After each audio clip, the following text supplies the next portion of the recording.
उससे देश की अर्थव्यवस्था बिगड़ जाती है, महंगाई बढ़ जाती है। जिस दिन ट्रक के चक्के खड़े हो जाते हैं, 10,000 रुपये की पूंजी लेकर के लोग जो है वो 10,000 करोड़ के मालिक हो जाते हैं। मैं अपनी बात कहने आया हूँ, किसान राज की मांग करने आया हूँ। फिर मेरी मित्र घुमाइए मत मुझे, और ना मुझे फंसाइए, वो दोनों फंसा देंगे। और फंसाने हिंदू राज की बात चल रही है, खालिस्तान की बीच बातें चली थी, जो ऐसी बातें तो चलती रहती हैं। तो किसान राज घोषित किया जाए। धीरेन्द्र शास्त्री के हिंदू राष्ट्र से पहले किसान राष्ट्र की मांग, तो ये तो आगे पीछे भी उठ रही है, इसलिए कि 2 दिन पहले कि ठठरी बांध देंगे।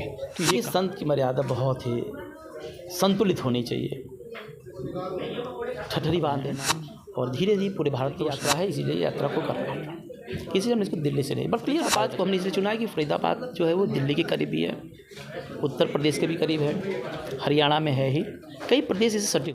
नमस्कार, मैं अनूप कुमार आप सभी का स्वागत करता हूं। आज हमारे साथ बातचीत करने के लिए शैलेंद्र योगीराज सरकार हैं। महाराज जी, आज का जो मुख्य उद्देश्य था प्रेस कॉन्फ्रेंस करने का, आप कह रहे हैं कि किसान राष्ट्र की मांग करें, तो क्या रोड मैप इसका? देखिए, हम किसानों के ऊपर काफ़ी दिनों से अध्ययन कर रहे हैं। हम भी किसान के बेटे हैं, डॉक्टर भी किसान का बेटा होता है, इंजीनियर भी किसान का बेटा हो। आपके भी पूर्वज किसान ही रहे होंगे, आप भी किसान के ही वंशज हैं, किसान के बेटे हैं जो है।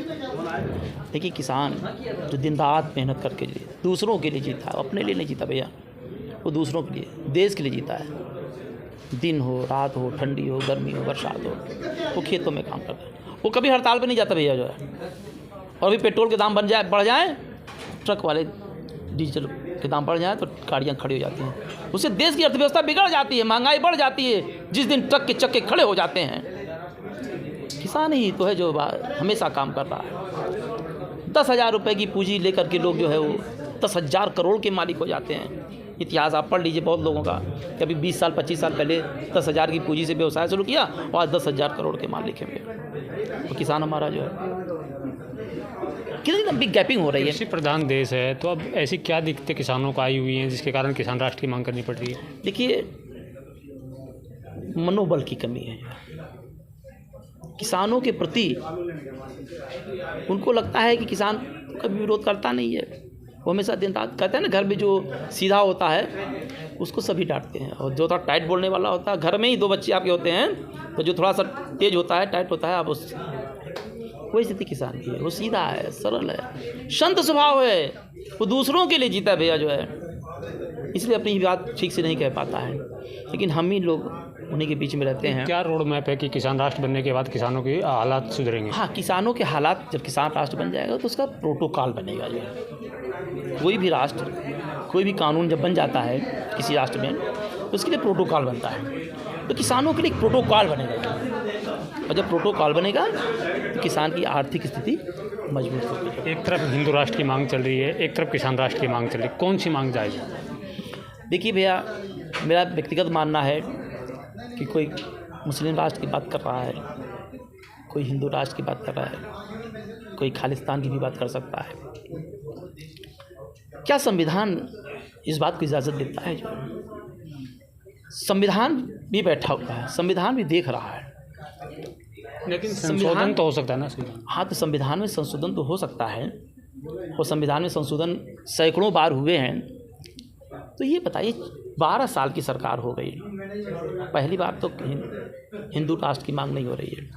हमारे जगत गुरु शंकराचार्य, पूरी पीठाधीश्वर स्वामी निश्चलानंद जी महाराज काफ़ी दिनों से हिंदू राष्ट्र की मांग करते जा रहे हैं। स्वामी द्विपीठाधीश्वर जगत गुरु शंकराचार्य स्वामी स्वरूपानंद सरस्वती जी महाराज, जो इस देश के 2 पीठ के शंकराचार्य थे जो है, उन्होंने तो राम राज्य की मांग किया था। राम राज्य देश को घोषित कर दिया, क्योंकि राम का राज यहाँ रहा होता है।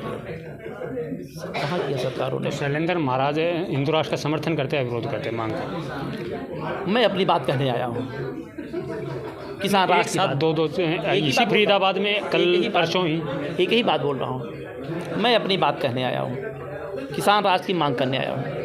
मैं किसी का बात कहने आया है, लेकिन आपने जो प्रेस नोट जारी किया उसमें सबसे ऊपर यही है कि धीरेन्द्र शास्त्री के हिंदू राष्ट्र से पहले किसान राष्ट्र की मांग। हाँ, क्योंकि एक संयोग है, एक इत्तेफाक है कि वो भी ये लाइन क्यों जोड़नी पड़ी कि हिंदू राष्ट्र से पहले किसान राष्ट्र की मांग? मुझे पता था कि आप जैसे पत्रकार इस प्रश्न पूछेंगे जो है, हमने आपके लिए आसानी कर दिया जो है।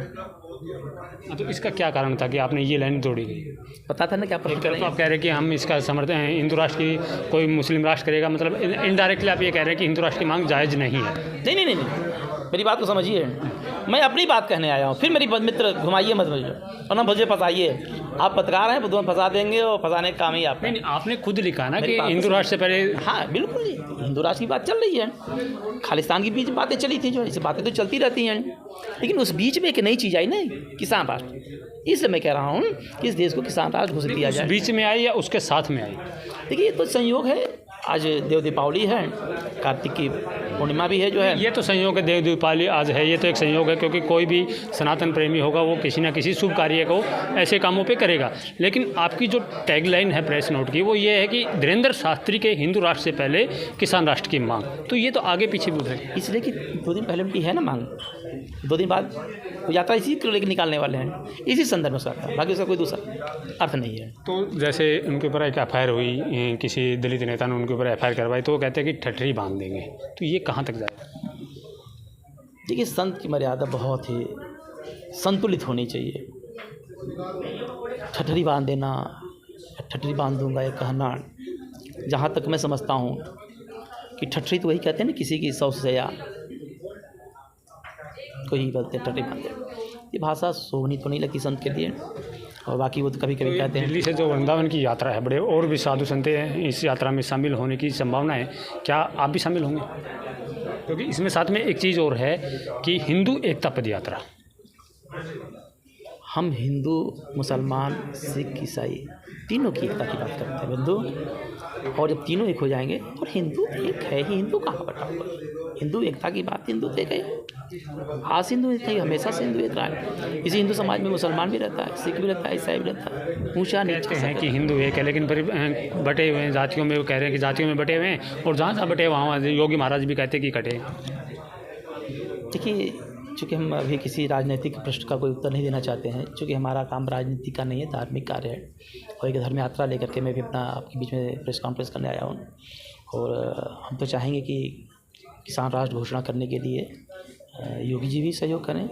किसान राष्ट्र में क्या अलग होने वाला है कि जिससे जीडीपी बढ़े? किसान राष्ट्र में सबसे बढ़िया बात ये हो जाएगी भैया कि जो हमारा देश का पैसा है वो जो बाहर जा रहा है वो रुकेगा, जो है इसलिए रुक जाएगा कि जैसे कि अभी आपको अपने बच्चे को डॉक्टर बनाना हो, ठीक है ना, सिलेक्शन हो गया तो ठीक है, और सिलेक्शन नहीं हुआ तो अभी प्राइवेट विद्यालय ढूंढता है। 1 करोड़ का पैकेज है MBBS का, जो है 50-50 लाख के पैकेज इंजीनियरिंग के, जो है आपको कितनी चिंता सता रही होगी कि अपने बच्चे को पढ़ाना है। छोटी सी नौकरी होती है, आपका भी सपना होगा कि बेटा डॉक्टर बन जाए, इंजीनियर बन जाए, कि आप बना सकते हैं। किसान राष्ट्र में ये संभावना होगी कि आपका बेटा निःशुल्क डॉक्टरी पढ़ेगा। ये तो हिंदू राष्ट्र में भी हो सकता है कि अगर हिंदू राष्ट्र की मांग करते हैं। अभी उन्होंने अपना जो है वही नहीं बताया कि हमारा क्या घोषणाएं जो है, यही तो बात है ना। हमने तो आपको बता दिया कि हम ये करने वाले जो है, उनको भी अपना एक पूरा बता देना चाहिए कि हिंदू राष्ट्र में यही होगा। फरीदाबाद से ये यात्रा कहाँ कहाँ और जाने वाली है? अभी हम फरीदाबाद से इसको शुरू कर रहे हैं और धीरे धीरे पूरे भारतवर्ष में जाएगी। पूरे 36 प्रदेश हैं, कुछ शासित, कुछ केंद्र शासित प्रदेश हैं, कुछ ऐसे प्रदेश हैं जो कि स्वतः है। फरीदाबाद चुनने का मुख्य कारण?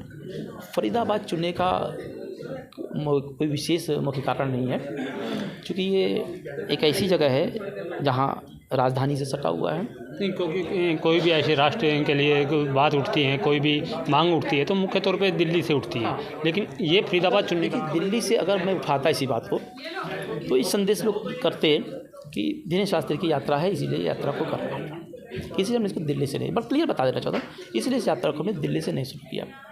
और ये फरीदाबाद को हमने इसलिए चुना है कि फरीदाबाद जो है वो दिल्ली के करीब भी है, उत्तर प्रदेश के भी करीब है, हरियाणा में है ही, कई प्रदेश इसे सटे हुए हैं। इस फरीदाबाद से जुड़ा हुआ नोएडा भी है, गाजियाबाद भी है, गुड़गांव भी है, लेकिन ये यात्रा का रूट मैप के बीच में यात्रा का रूट मैप ये है कि हम इस यात्रा को यहाँ से लेकर के जो है ये जो अपना क्या बोलते हैं चित्रकूट होते हुए, प्रयाग होते हुए, काशी होते हुए, सीतामढ़ी, बिहार। ये दिल्ली से जब यहाँ निकलेंगे ये सीधा होते हुए बीच में एक तीर्थ धाम मथुरा वृंदावन में पड़ जाएगा, फिर चित्रकूट पड़ जाएगा।